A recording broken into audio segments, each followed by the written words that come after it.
Hello everyone, welcome to Science and Mathematics World. I'm Kaushlendra Khare and in this video I'm going to give you the solution of question number 14 and question number 15 of exercise of chapter 1 Chemical Reaction and Equation. So let's begin. हमारे 14th question में लिखा हुआ है in the refining of silver the recovery of silver from silver nitrate solution involved displacement by copper metal. Write down the chemical reaction involved. इसमें हमें बताना है कि जब हम सिल्वर की रिफाइनिंग करते हैं, मतलब जब जो सिल्वर होता है वो जो खदान में से निकाला जाता है, माइंस में जब निकलता है, तो जब उसकी रिकवरी की जाती है तो उसकी रिकवरी के लिए हम सिल्वर नाइट्रेट सॉल्यूशन को यूज़ करते हैं और डिस्प्लेसमेंट रिएक्शन कराते हैं, उसका डिस्प्लेसमेंट रिएक्शन कराते हैं जिससे कॉपर मेटल से, और फिर हमें उसकी रिएक्शन लिखना है जो इसमें इन्वॉल्व होती है।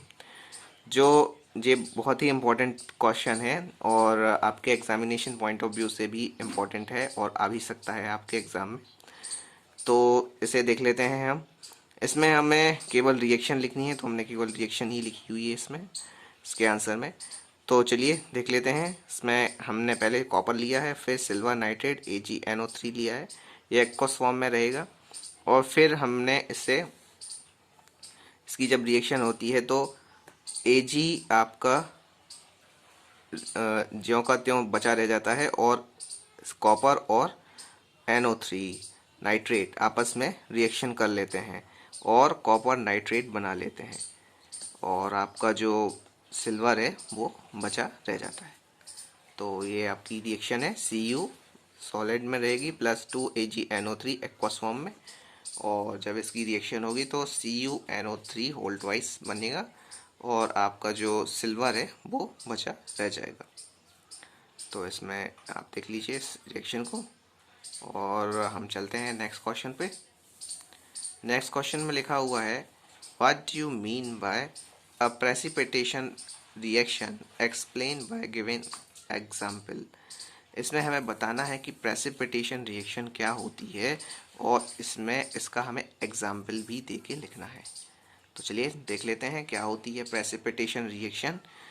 A reaction in which an insoluble solid which is called precipitate is formed is called a precipitation reaction।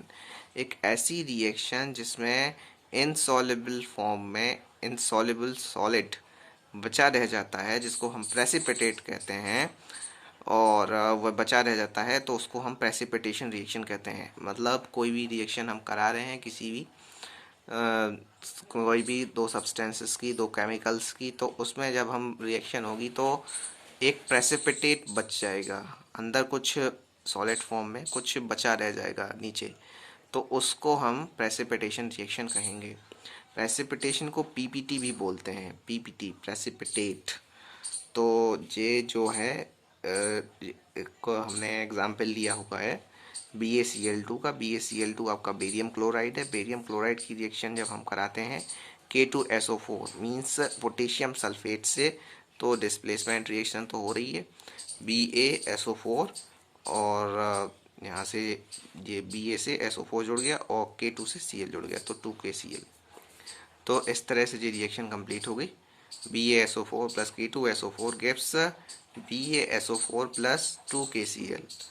Barium, और इनके नाम देख लेते हैं। ये बेरियम क्लोराइड है, ये आपका पोटेशियम सल्फेट है, ये बेरियम सल्फेट है, और ये है पोटेशियम क्लोराइड।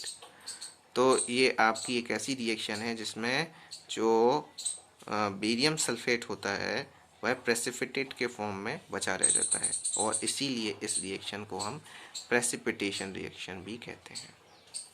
तो आई होप कि ये आपको समझ में आ गए होंगे क्वेश्चंस। ये थे हमारे 14th और 15th क्वेश्चन। पिछले वीडियोस में हम 13th क्वेश्चन तक कर चुके हैं। आपको यदि 13 क्वेश्चन तक देखना है तो आप पिछले वीडियोस देख सकते हैं। आगे के वीडियो में हम आगे के क्वेश्चंस समझेंगे। तो मिलते हैं अगले वीडियो में। Please to comment, like, share and subscribe my channel. और इसे अपने दोस्तों के साथ भी शेयर कीजिए, जिससे उन्हें भी इसका फ़ायदा मिल सके। गुड बाय, जय श्री राम।